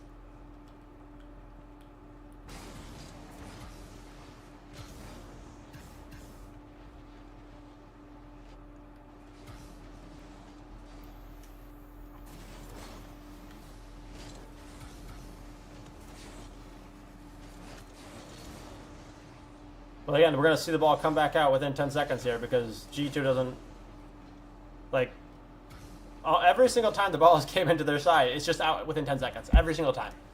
And I don't understand, like, it's very confusing. And Itachi gets the pinch, great. Okay, Daniel's up. All right. We're going to watch it because this is, like, within the last 2 games we watched, it's happened, like, 13, 14 times. Right, so we're diving in the corner for a reset double, right? Where's the logic in that?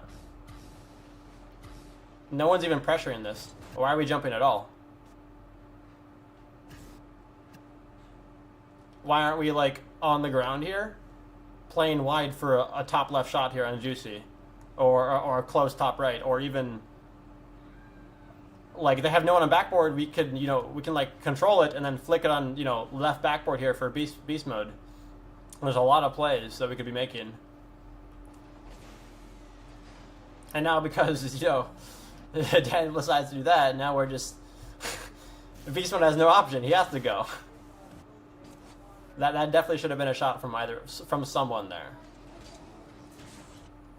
Like, we're going for a backboard reset instead of a play that we know is going to work. There's not much logic here. Alright, now we're just kind of, like, grasping for straws.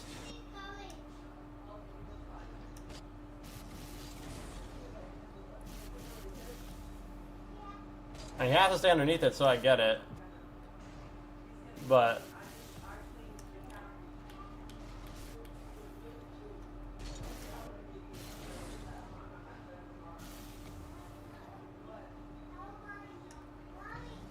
like, there's no need for our third man to rotate like this, though. Like, you see, like, they're playing the cut every single time. Every single time.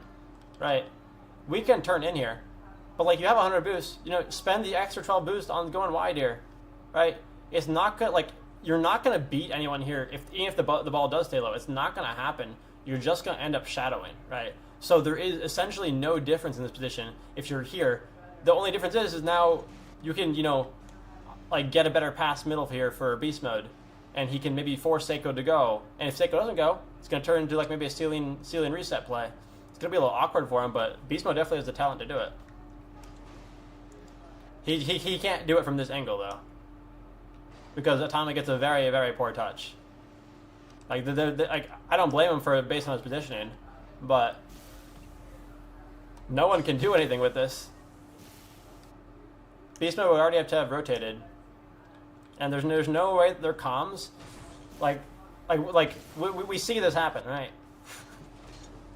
And immediately after that, we're like, and if he's not calming this, you know, this boost here, like I'm incredibly confused. Like he should be calming this way early as well. Like essentially right here is when we should know that he's grabbing this boost. So Atomic at this point can, you know, adjust his rotation to be a bit wider here, so that we can actually go for this play.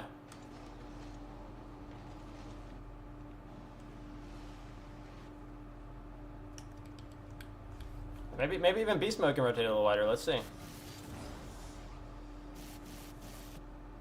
I mean, not based on this.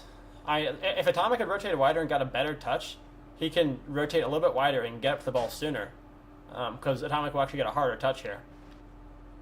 So he can maybe even be jumping from like here, and then just getting, you know, a middle double here or a ceiling reset. Like there's a lot of options here.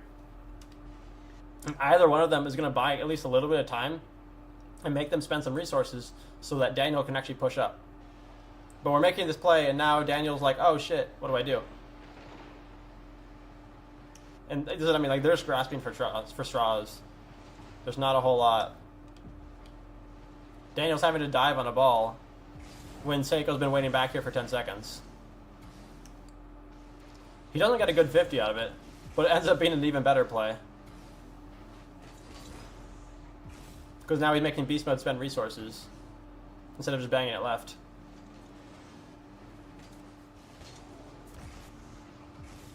And it doesn't even matter whether Itachi hits this ball here or not. The fake is even better because now they're just screwed. The game should have ended right there. Right there.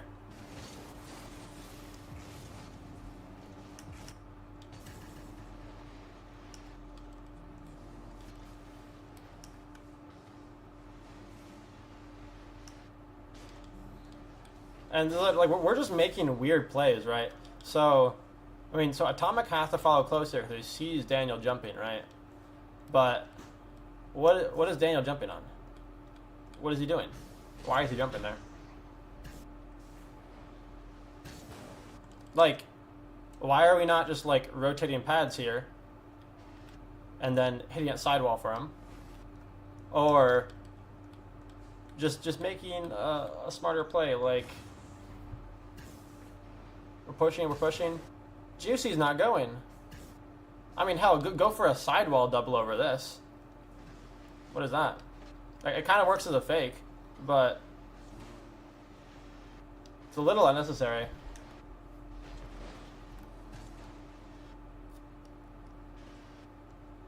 If he plays that sidewall here, we know Atomic is here with 100 boosts almost. Okay, we're forcing a play on a corner, and then look where our third man is. 24 boost on their side for the 19th time the past two games. Every single time. And like, this can work, don't get me wrong, but we're not making the right plays to make it work. Though they're trying really hard to counter their playstyle, but again, the game should have been over here. And it should have been over like 3 or 4 times already.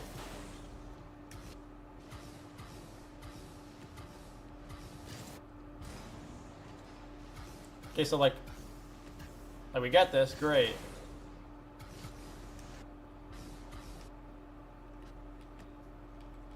Like, Beast Mode can't challenge us right away. I don't know why we don't take a bit more time taking control. Like, he can always start a bounce dribble into an air dribble bump in the game over right now. Game over right now. He takes a soft touch up, air dribble bump. Game over.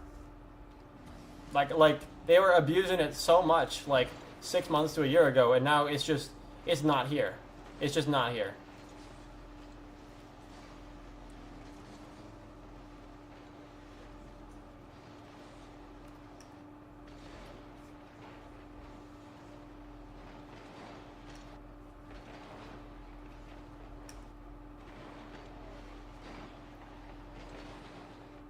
It's a good look from Itachi here. And Seiko's pushed up a little too far. We're seeing them get punished for this or both teams get punished for this over and over again, instead of playing slightly back here. And maybe he could have got around it and then banged it here for a redirect from Itachi. Game over again.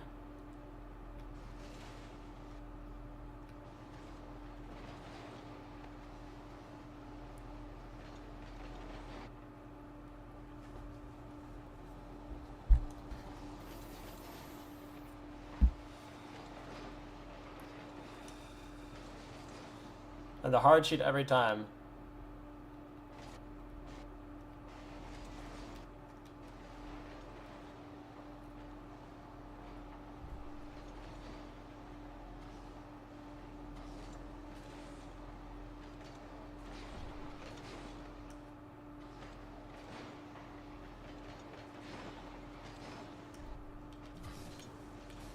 This was definitely an interesting play. I'm not really sure why he still went on this.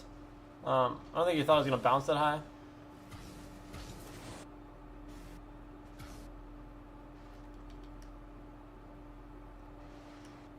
Oh, no, I see the idea here. Seiko's ready for it.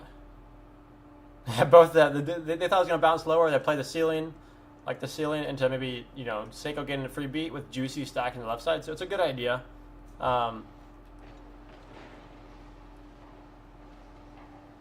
Might be a little too risky for overtime, but we had Itachi here all the way back, so it's definitely a play that they can go for, they can afford. And they still have pressure out of it. They fail a play and they still have pressure.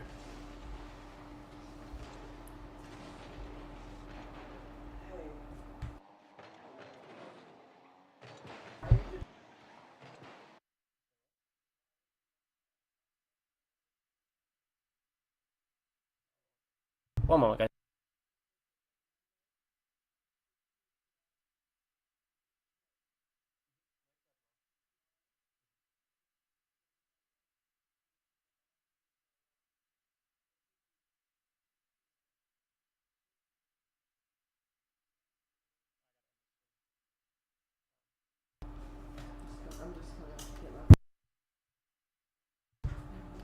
Let's check out the end of the game here.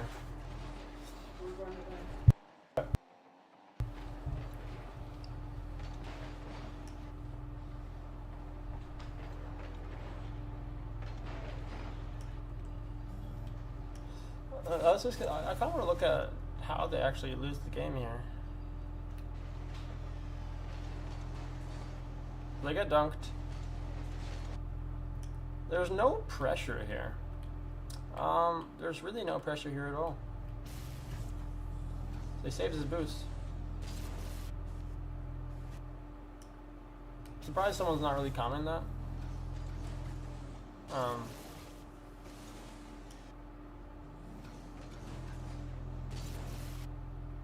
Or why we're not jumping like a little earlier and then taking up on the backboard here.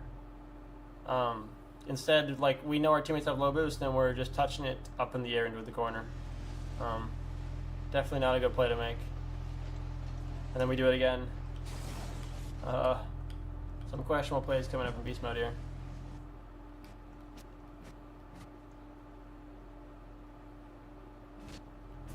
Like let's say he wants to keep it on the ground here. He could just single jump, and if Itachi tries to challenge it, he just flips into it.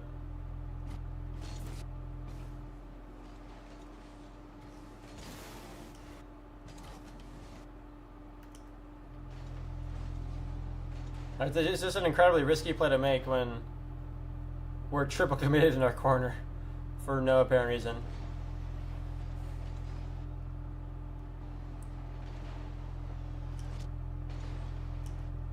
I'm not entirely sure why Daniel is here. Again, we're seeing this a lot from G2 in this series. What is that? What is he doing? Why is he doing that? What is going on? Why are you... Why?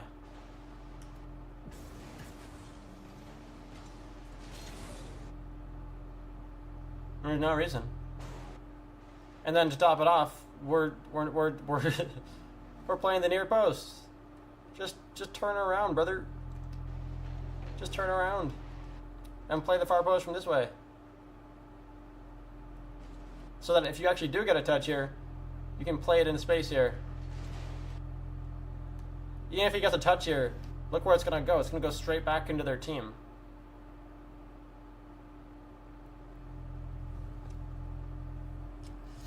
But that is all the time we have today. Oh, that was fun. I think next time we'll probably we're probably gonna do another one on Friday and Saturday, potentially. I'm not entirely sure yet. I know we're doing on Saturday for sure. But yeah, hope you guys enjoyed it. If you're not in the Discord already, there should be a link in the About Me, or right here in chat. No problems yet. And this is gonna be a weekly thing. We're gonna try to, make this a regular occurrence.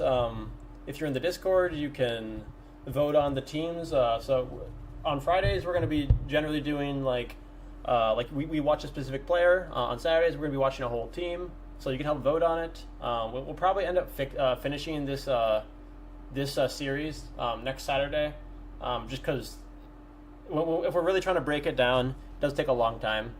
But I appreciate all the support tonight. If you have any questions, I am in the Discord. You can feel free to message me anytime.